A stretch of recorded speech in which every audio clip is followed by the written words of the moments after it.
नमस्कार विद्यार्थी मित्रांनो, मी प्राध्यापक एस.के. वाटेकर आपल्या सर्वांचे के.टी.एच. महाविद्यालयाच्या ई-लर्निंग प्लॅटफॉर्मवर हार्दिक स्वागत करतो. विद्यार्थ्यांनो, मागील लेक्चरमध्ये आपण आपल्या टी.वाय. बी.कॉम या वर्गातील बँकिंग व वित्त अर्थातच भारतातील बँक विषयक कायदे आणि व्यवहार या विषयाच्या अभ्यासक्रमाबद्दल सविस्तर चर्चा केलेली आहे. आज आपण आपल्या पहिल्या प्रकरणाला सुरुवात करणार आहोत. अर्थातच आपले पहिले प्रकरण म्हणजे भारतातील बँक विषयक कायदे. विद्यार्थ्यांनो, मागच्या वर्षी आपण संपूर्णतः भारतीय बँक व्यवस्थेचा अभ्यास केलेला आहे. यावर्षी भारतातील बँकांचे व्यवहार कसे चालतात व त्याबद्दलचे असणारे कायदे कोणते आहे याचा सविस्तर आपण अभ्यास करणार आहोत. तर चला तर आपण आपल्या पहिल्या प्रकरणाकडे जाऊया. पहिलं प्रकरण आहे भारतातील बँक विषयक कायदे. आता ह्या कायद्यामध्ये विद्यार्थ्यांनो हे लक्षात घ्या की आपल्या भारतीय बँक व्यवस्थेत दोन महत्त्वाचे कायदे आहेत. ते म्हणजे भारतीय बँकिंग नियमन कायदा 1949 तसेच भारतीय रिझर्व्ह बँक कायदा 1934 आणि सहकारी बँकांना लागू असणारा बँकिंग नियमन कायदा. या प्रकरणामध्ये अर्थातच आजच्या लेक्चरमध्ये आपण भारतातील बँक विषयक कायदे याच्यामध्ये भारतीय बँकिंग नियमन कायदा 1949 व सहकारी बँकांना लागू असणारा बँकिंग नियमन कायदा याच्या विविध तरतुदी अभ्यासणार आहोत. आता ह्या दोन कायद्यापैकी पहिला कायदा आहे तो म्हणजे भारतातील बँकिंग नियमन कायदा 1949 तर त्याच्या विविध तरतुदी. आता पहिलीच तरतूद आहे ती म्हणजे बँक व्यवस्थेची व्याख्या. बँकिंग नियमन कायदा 1949 नुसार भारतीय बँक व्यवस्थेची अर्थातच कोणत्याही बँक कंपनीची बँक व्यवसायाची केलेली व्याख्या आपल्याला आढळते. यापूर्वी आपण बँक म्हणजे काय एस.वाय. बी.कॉम या वर्गात शिकलेलोच आहे, परंतु भारतीय बँकिंग नियमन कायदा 1949 नुसार बँक म्हणजे काय याची एक विशिष्ट अशी व्याख्या केलेली आहे. ती व्याख्या म्हणजे बँकिंग नियमन कायदा 1949च्या कलम 5(ब) नुसार बँक व्यवसाय म्हणजेच कर्जाऊ देण्याच्या हेतूने अथवा गुंतवणूक करण्याच्या हेतूने मागणी करताच अथवा अन्य प्रकारे परत करण्यायोग्य आणि धनादेश, धनाकर्ष किंवा अन्य मार्गाने काढता येईल अशा पैशाच्या ठेवी लोकांकडून स्वीकारणारी संस्था म्हणजेच बँक होय. बँक व्यवसाय म्हणजेच कर्जाऊ देण्याच्या हेतूने अथवा गुंतवणूक करण्याच्या हेतूने मागणी करताच अथवा अन्य प्रकारे परत करण्यायोग्य आणि धनादेश, धनाकर्ष किंवा अन्य मार्गाने काढता येतील अशा पैशांच्या ठेवी लोकांकडून स्वीकारणारी संस्था म्हणजेच बँक होय. अशी बँकिंग नियमन कायदा 1949च्या कलम 5 मध्ये आपल्याला बँक व्यवस्थेची व्याख्या आढळते. आता दुसरे एक विचारवंत आहे डॉक्टर सॅम्युएल्सन यांनी सुद्धा बँक व्यवसायाची व्याख्या केलेली आहे. ती म्हणजेच प्रसंगानुसार गरजेप्रमाणे काढता येतील या दृष्टीने जेथे पैसे ठेवले जातात त्या संस्थेला बँक असं म्हणतात. परंतु आपल्याला अभ्यासाच्या दृष्टीने अर्थातच आपल्या पहिल्या प्रकरणामध्ये बँकिंग नियमन कायदा 1949च्या कलम 5(ब) मध्ये ही जी व्याख्या केलेली आहे ती अतिशय उपयुक्त अशी व्याख्या व समर्पक अशी व्याख्या आपल्या बँकिंग नियमन कायद्याने केलेली आहे. तर ही पहिली तरतूद आहे या बँकिंग नियमन कायद्याची. दुसरी तरतूद आहे ती म्हणजे बँकेचे वसूल भांडवल आणि रोख निधी याबद्दलची असणारी तरतूद. वसूल भांडवल आणि रोख निधी, वसूल भांडवल आणि राखीव निधी याबद्दलच्या तरतुदी. आता भांडवल म्हणजे काय तर ते आपल्याला माहिती आहे. एस.वाय. बी.कॉम मॅक्रो इकॉनॉमिक्समध्ये आपण हे शिकलेलो आहे. आता समग्रलक्षी अर्थशास्त्रामध्ये भांडवल म्हणजे जास्तीच्या उत्पादनासाठी किंवा जास्त उत्पन्न मिळावं, जास्त इन्कम मिळावं या हेतूने केलेली गुंतवणूक म्हणजे उत्पादनापेक्षा अगोदर केलेली गुंतवणूक म्हणजे जास्त उत्पादनाच्या हेतूने पूर्वी केलेली गुंतवणूक म्हणजेच भांडवल होय. आता बँकांच्या बाबतीत भांडवल ही संकल्पना थोडी वेगळी आहे. या तरतुदीमध्ये आपल्याला शिकायचं वसूल भांडवल आणि राखीव निधी याच्याबद्दल बँकिंग नियमन कायदा 1949 मध्ये कोणकोणत्या तरतुदी आहेत ते आपल्याला शिकायचं आहे. विद्यार्थ्यांना तत्पूर्वी आपण मागच्या वर्षी आपल्या भारतातील बँक व्यवसायाची पूर्णतः अभ्यास केलेला आहे. तर त्यामध्ये आपण काही विदेशी बँका म्हणून सुद्धा बघितल्या होत्या. तर विदेशी बँका म्हणजे काय, की ज्या बँक व्यवसायाचे मुख्य कार्यालय किंवा ज्या बँकेचे मुख्य कार्यालय हेडक्वार्टर हे विदेशात असते व त्या बँकेची एखादी उपशाखा किंवा अनेक उपशाखा ह्या जर भारतामध्ये कार्यरत असतील तर त्या बँकेला विदेशी बँक असं म्हणतात. आता वसूल भांडवल आणि राखीव निधी याबद्दल बँकिंग नियमन कायदा 1949 मध्ये कोणकोणत्या तरतुदी आहे ते आपल्याला बघायचं आहे.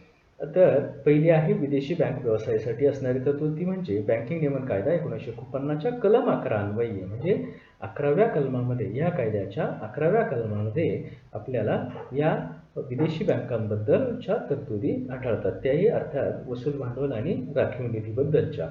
तर पहिली तरतूद आहे म्हणजे विदेशी बँकेची भारताबाहेर नोंदणी झाली असल्यास, अर्थातच ती विदेशी बँक म्हणजे ती भारताबाहेरच नोंदणी झालेली असते.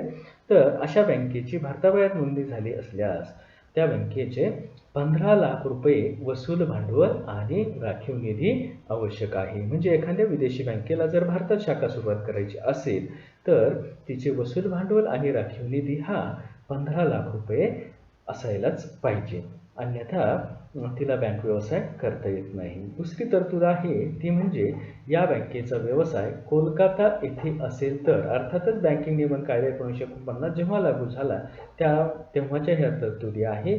म्हणजेच त्यावेळेचं असणारं कोलकाता हे खूप मोठं असं मेट्रोपॉलिटन सिटी होतं, आजही आहे, खूप मोठे शहर असल्यामुळे त्यांनी एक तरतूद त्याच वेळेस करून ठेवलेली आहे. या बँकेचे म्हणजे विदेशी बँकेचा व्यवसाय जर कोलकाता येथे असेल तर अशा बँकेचे किंवा त्या शाखेचा किमान राखीव निधी हा 25 लाख रुपये असेल. म्हणजे विद्यार्थ्यांनी इथे लक्षात घ्या की भारताबाहेर नोंदणी झालेल्या म्हणजे विदेशी बँकेला जर भारतात व्यवसाय सुरुवात करायचा असेल तर मिनिमम म्हणजे कमीत कमी 15 लाख रुपये वसूल भांडवल आणि राखीव निधी तिच्याकडे आवश्यक आहे.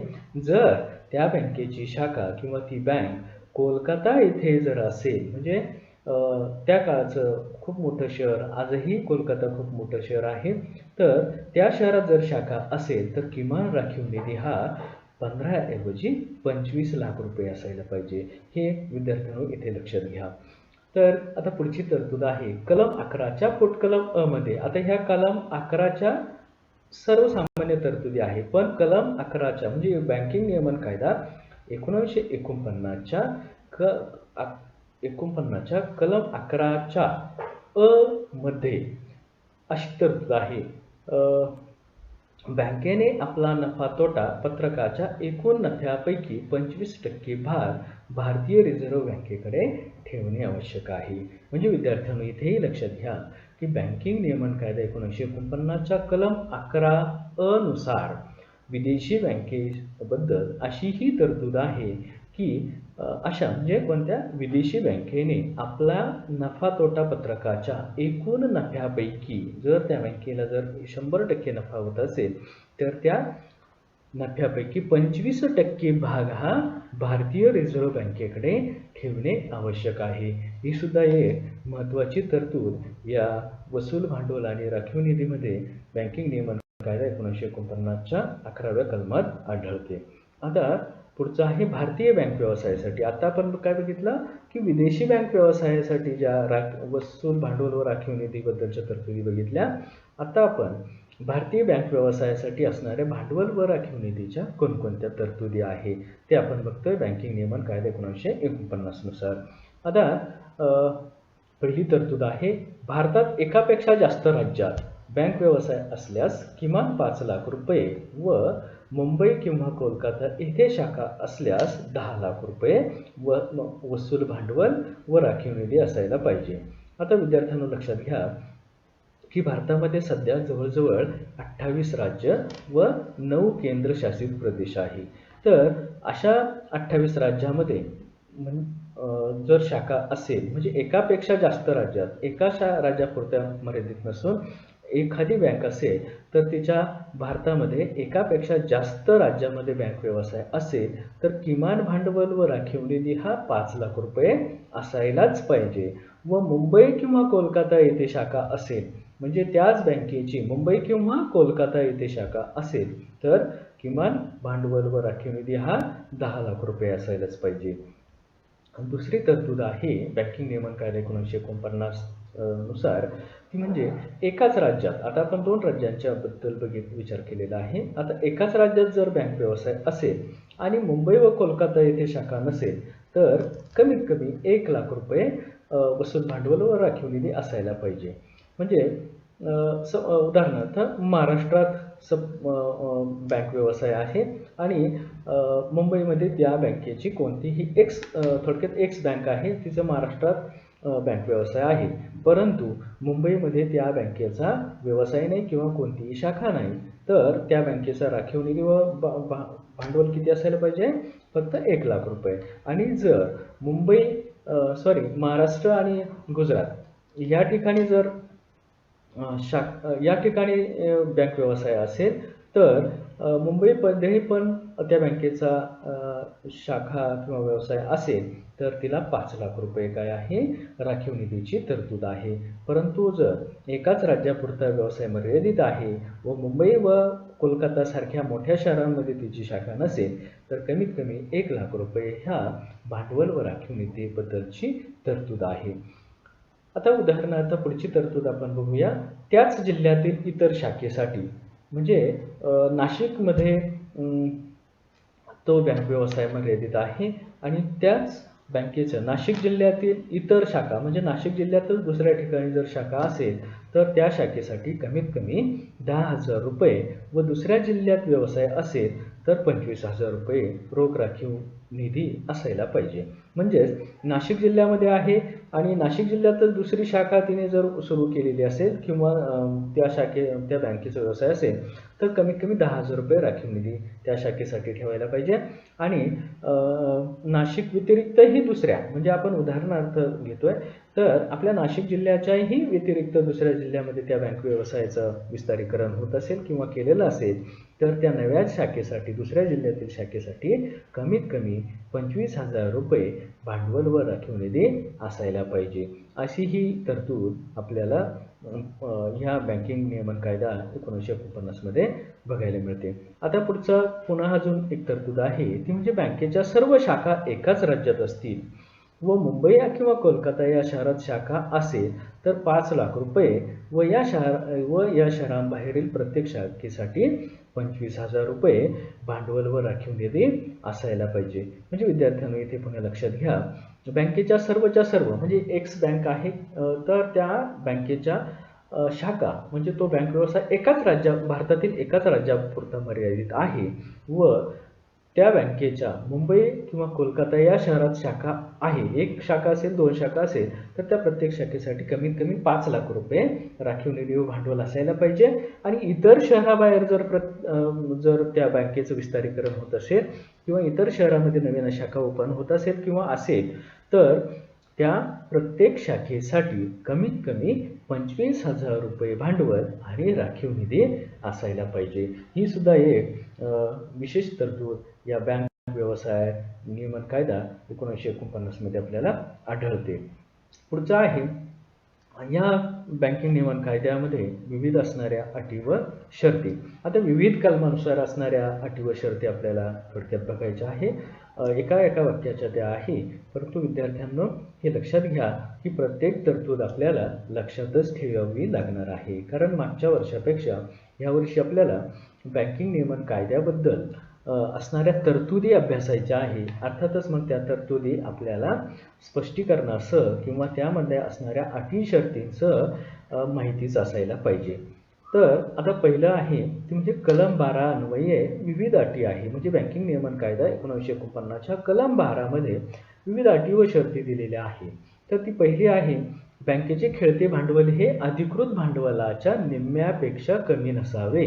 म्हणजे बँकेचे रोख भांडवल किंवा बँकेकडे असणारे उपलब्ध कर्जाऊ देण्यायोग्य किंवा बँक केव्हाही त्याचा वापर करू शकते असं जे भांडवल आहे ते एकूण भांडवलाच्या निम्म्यापेक्षा कमी नसावे.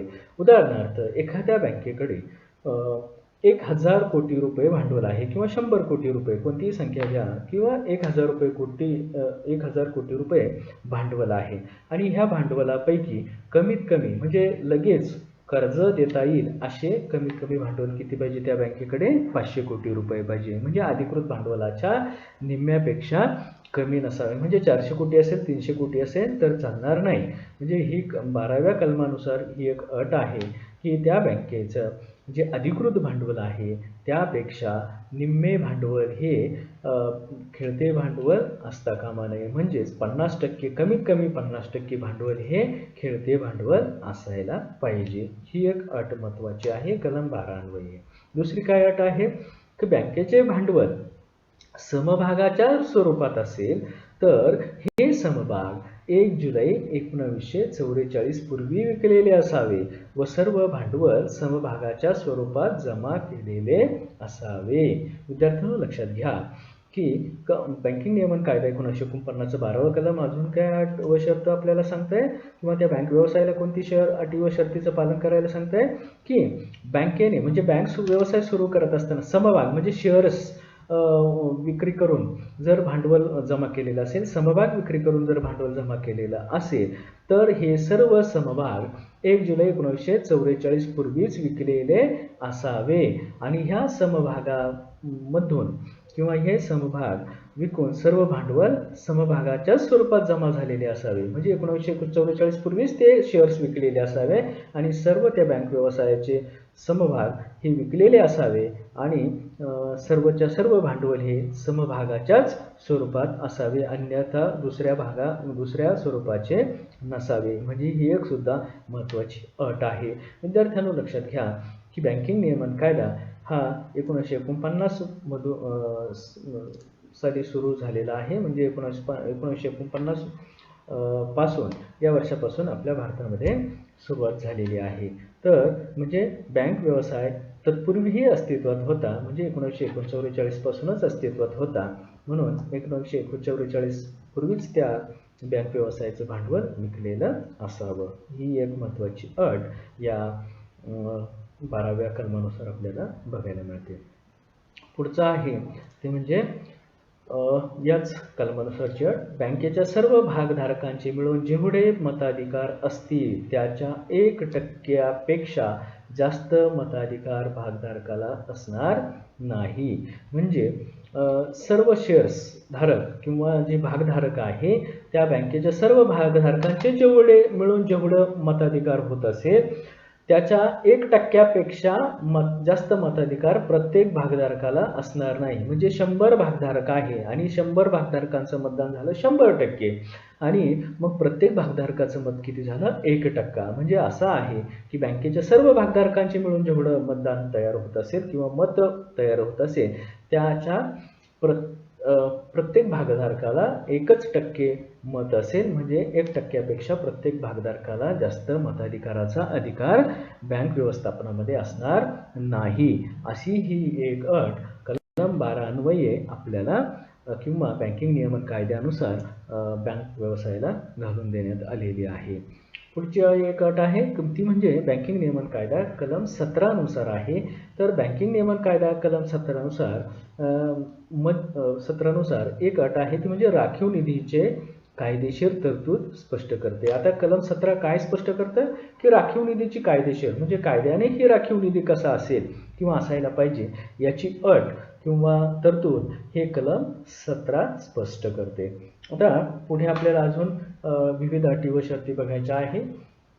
तर बँकिंग नियमन कायदा 1949च्या विविध अटी व शर्ती अजूनही आहे ते म्हणजे कलम 29 म्हणजे बँकिंग नियमन कायदा 1949 कलम 29 नुसार नफा तोटा पत्रकातील म्हणजे बँकेच्या नफा तोटा पत्रकातील नफ्याच्या एकूण 20% भाग लाभांश देण्यापूर्वी राखीव निधीमध्ये वर्ग करावा.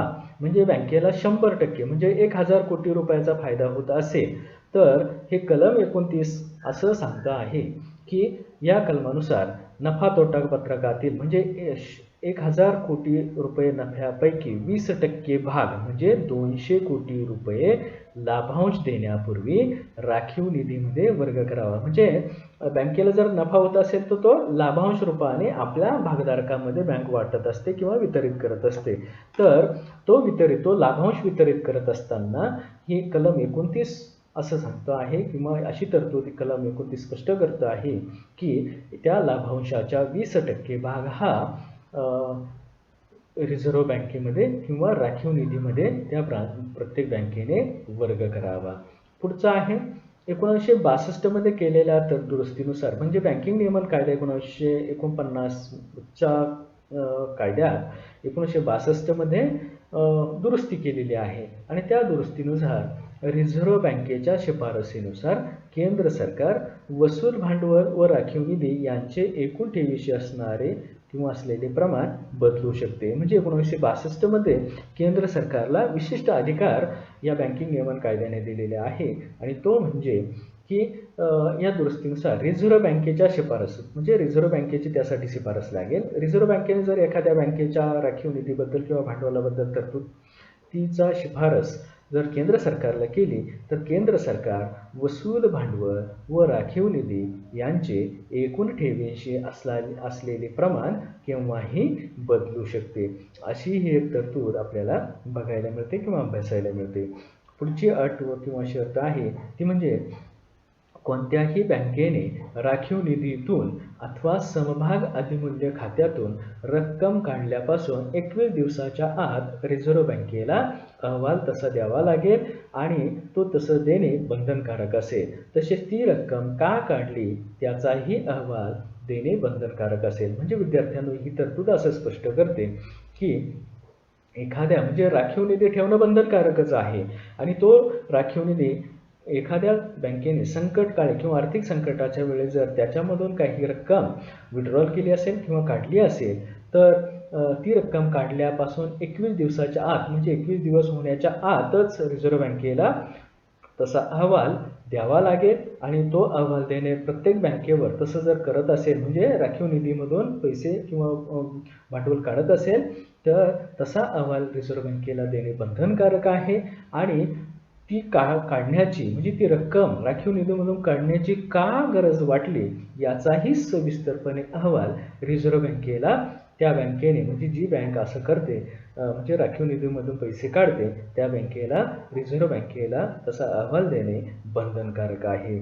आता पुढची अजून एक अट आहे किंवा तरतूद आहे ती म्हणजे रोख राखीव निधी आणि बिगर अनुसूचित बँका. आपण अनुसूचित व बिगर अनुसूचित बँका म्हणजे काय हे मागच्या वर्षी शिकलेलो आहे. तर अनुसूचित बँका म्हणजे काय की ज्या बँकांचा समावेश भारतीय रिझर्व्ह बँक कायदा 1934च्या भारतीय रिझर्व्ह बँक कायदा 1934च्या दुसऱ्या अनुसूचीमध्ये केला जातो त्या बँकांना अनुसूचित बँका असं म्हणतात. आणि बिगर अनुसूचित बँका म्हणजे काय ज्या बँकांचा समावेश भारतीय रिझर्व्ह बँक कायदा 1934च्या दुसऱ्या अनुसूचीमध्ये केला जात नाही त्या बँकांना बिगर अनुसूचित बँका असे म्हणतात. आता आपल्याला रोख राखीव निधीबद्दलच्या आपण अनुसूचित बँकाबद्दलच्या ह्या तरतुदी सविस्तरपणे अभ्यासल्या अटी शर्ती अभ्यासल्या. आता आपल्याला बघायचं आहे रोख राखीव निधी आणि बिगर अनुसूचित बँकांबद्दलच्या तरतुदी. अर्थातच बँकिंग नियमन कायदा 1949च्या कलम 18 मध्ये ह्या बिगर अनुसूचित बँकांच्या रोख राखीव निधीबद्दलच्या तरतुदी आहे. म्हणजे बँकिंग नियमन कायदा 1949च्या कलम 18 नुसार अर्थातच 1984 मध्ये त्याच्यामध्ये दुरुस्ती झाली आणि आता ते कलम 21वे कलम म्हणून ओळखलं जातं. त्याच्यामध्ये बिगर अनुसूचित बँकांबद्दलच्या राखीव निधीबद्दलच्या तरतुदी अभ्यासायला मिळतात. आता त्याच्यामध्ये काय आहे बिगर अनुसूचित बँकांनी रोख राखीव निधी स्वतःजवळ किंवा रिझर्व्ह बँकेतील चालू खात्यावर ठेवावा. आता बिगर अनुसूचित म्हणजे ज्या अनुसूचित बँका आहे विद्यार्थ्यांनो हे लक्षात घ्या की अनुसूचित ज्या बँका आहेत त्या रोख राखीव निधी कोणाकडे ठेवतात रिझर्व्ह बँकेकडे ठेवतात तसं ते बंधनकारकच आहे. परंतु बिगर अनुसूचित बँकांच्या बद्दल हे कलम 18 असं सांगतं की बिगर अनुसूचित बँकांनी आपला रोख राखीव निधी स्वतःजवळ जरी ठेवला तरी चालेल किंवा रिझर्व्ह बँकेच्या चालू खात्यावर जरी आपल्या म्हणजे त्या बँकेचं रिझर्व्ह बँकेत चालू खातं असतं त्या खात्यावर जमा केला तरी चालेल. परंतु त्याच्यामध्ये अजून स्पष्टीकरणात्मक विशेष बाब अशी आहे की ती म्हणजे चालू बचत व मुदत ठेवींच्या एकूण 3% रक्कम राखीव निधीमध्ये जमा करावी किंवा ठेवावी. म्हणजे बिगर अनुसूचित बँकांबद्दल अशी रोख राखीव निधीबद्दलची अशी तरतूद आहे की त्या बँकांनी म्हणजे कोणत्या बिगर अनुसूचित बँकांनी आपल्या एकूण ठेवींच्या म्हणजे ठेवींचे प्रकार आपल्याला माहिती आहे, चालू ठेवी, बचत ठेवी व मुदत ठेवी, या तिन्ही ठेवीमधून त्या बिगर अनुसूचित बँकांकडे जेवढ्या रक्कमा किंवा जेवढ्या ठेवी जमा होत असतील त्या एकूण ठेवींच्या 3% रक्कम ही बिगर अनुसूचित बँकांनी राखीव निधी म्हणून ठेवणे बंधनकारक आहे. हे अर्थातच बँकिंग नियमन कायद्याच्या कलम 18 नुसार बंधनकारक आहे. नंतर दुसरी तरतूद आहे ती म्हणजे पंधरवाड्यातील म्हणजे 15 दिवसाचा जो कालावधी आहे त्याला आपण पंधरवाडा म्हणतो. तर पंधरवाड्यातील शेवटच्या शुक्रवारी म्हणजे 15 दिवसाच्या शेवटच्या शुक्रवारी ही राखीव रक्कम पाहून प्रत्येक महिन्याच्या 20 तारखेपूर्वी रिझर्व्ह बँकेकडे विवरणपत्राद्वारे अहवाल पाठवावा. म्हणजे बिगर अनुसूचित बँकांनी कलम 18 नुसार बिगर अनुसूचित बँकांनी आपल्या जवळील म्हणजे स्वतःजवळील एकूण राखीव निधी स्वतःजवळ ठेवावा किंवा रिझर्व्ह बँकेच्या चालू खात्यावर ठेवावा. परंतु पंधरवाड्यातील म्हणजे दर 15 महिन्याच्या 15 दिवसाचा जो कालावधी आहे त्या पंधरवाड्याच्या शेवटच्या शुक्रवारी एकूण रक्कम म्हणजे किती रक्कम राखीव निधीमध्ये आहे ते बघून 20 तारखेपूर्वी म्हणजे 15 दिवसापर्यंत त्यांनी तो आकलन करावं आणि 15 दिवसानंतर जी 20 तारीख येणार आहे त्या 20 तारखेपूर्वी तसा सविस्तर अहवाल म्हणजे एकूण राखीव निधी किती आहे, एकूण बचत ठेवीपैकी, एकूण मुदत ठेवीपैकी, एकूण राखीव ठेवीपैकी जेवढ्याही ठेवी जमा झालेल्या आहे त्याच्यापैकी किती रक्कम ही राखीव निधीमध्ये जमा केलेली आहे किंवा ठेवलेली आहे हे सविस्तरपणे असा विवरणपत्राद्वारे अहवाल रिझर्व्ह बँकेकडे पाठवणे या बँकांना म्हणजेच अर्थातच बिगर अनुसूचित बँकांना बंधनकारक आहे. पुढे कलम 18 व कलम 24 नुसार भारतातील दायित्व म्हणजे रिझर्व्ह बँकेबद्दल किंवा इतर व्यावसायिक बँकांबद्दल हे जे कलम आहे म्हणजे 18व कलम व 24वा कलम असं सांगतंय की भारतात जर व्यवसाय असेल तर भारतामध्ये दायित्व यामध्ये पुढील दायित्वांचा समावेश होणार नाही. अर्थातच बिगर अनुसूचित बँकांचं जे दायित्व आहे त्यामध्ये कोणत्या गोष्टींचा समावेश होणार नाही तेही सविस्तरपणे हे कलम स्पष्ट करतं. ते म्हणजे पहिला आहे की ह्या दायित्वामध्ये बँकेचे वसूल भांडवल, राखीव निधी आणि नफा तोटा पत्रकातील जी धन म्हणजे राखीव शिल्लक आहे म्हणजे धनशिल्लक म्हणजे काय, जास्तीची शिल्लक म्हणजे वजा नाहीये, धन आहे म्हणजे रोख स्वरूपात जास्त शिल्लक आहे त्या शिल्लकचा समावेश म्हणजे त्या रकमेचा समावेश ह्या राखीव निधीमध्ये करता येणार नाही. कोणत्या बँकांना? बिगर अनुसूचित बँकांना बँकेचे वसूल भांडवल, राखीव निधी आणि नफा तोटा पत्रकामध्ये जी धनशिल्लक म्हणजे एकूण जी शिल्लक आहे त्याचा राखीव निधीमध्ये समावेश करता येणार नाही. दुसरा दायित्वामध्ये तरतूद अशी आहे दायित्वाबद्दलची, रिझर्व्ह बँक, विकास बँक, आयात निर्यात बँक, नाबार्ड यांच्याकडून घेतलेलं जे अग्रिमे आहे किंवा कमी कालावधीचे जे कर्ज आहे त्यांचाही समावेश दायित्वामध्ये बिगर अनुसूचित बँकांना करता येणार नाही. ही एक तरतूद महत्त्वाची बिगर अनुसूचित बँकांबद्दल आहे. आज आपण सारांश रूपाने बघू काय काय शिकलो. तर पहिला आपण बघितलं बँकिंग नियमन कायदा 1949 नुसार बँकेची व्याख्या. दुसरं आपण बघितलं बँक व्यवसायाचे म्हणजे अनुसूचित बँकांचे व बिगर अनुसूचित बँकांचे वसूल भांडवल व राखीव निधी याबद्दलच्या तरतुदी. नंतर इतर असणाऱ्या म्हणजे बँकिंग नियमन कायदा 1949 नुसारच्या विविध अटी व शर्ती म्हणजे अर्थातच ह्या बँक व्यवसायासाठी असणाऱ्या अटी व शर्ती आपण बघितल्या. नंतर बिगर अनुसूचित बँकांचा रोख राखीव निधी याच्याबद्दलच्या तरतुदी आपण अभ्यासलेल्या आहे. विद्यार्थ्यांनो, बँकिंग नियमन कायदा हा भारतीय संसदेने 1949 रोजी पारित केला व तेव्हापासून या कायद्यानुसार रिझर्व्ह बँकेला बँक व्यवस्थेवर नियंत्रण ठेवण्याचे अर्थातच सविस्तर असे अधिकार मिळालेले आहे आणि म्हणून हा बँकिंग नियमन कायदा आपल्याला अभ्यासणं किंवा याच्या तरतुदी अतिशय महत्त्वाच्या आहे. तर ह्या 4 घटकांचा किंवा ह्या 4 उपघटकांचा आपण सविस्तरपणे आज अभ्यास केलेला आहे. विद्यार्थ्यांना त्याच्याकडे चांगलं लक्ष देऊन हा व्हिडिओ ऐकायचा आहे, बघायचा आहे आणि पुढील असाइनमेंट आपल्याला सोडवायची आहे. तर असाइनमेंटमध्ये म्हणजे युनिव्हर्सिटीच्या एक्झाममध्ये आपल्याला प्रश्न याच्यावर ह्या व्हिडिओमध्ये आपण जी चर्चा केलेली आहे किंवा जो अभ्यासक्रम आपण शिकलेला आहे त्याच्याबद्दल असेही प्रश्न येतात की बँकिंग नियमन कायदा 1949 नुसार बँक व्यवसायाची व्याख्या सांगा. हा थोडक्यात म्हणजे अतिशय 3 ते 4 मार्कासाठी असणारा हा प्रश्न आहे.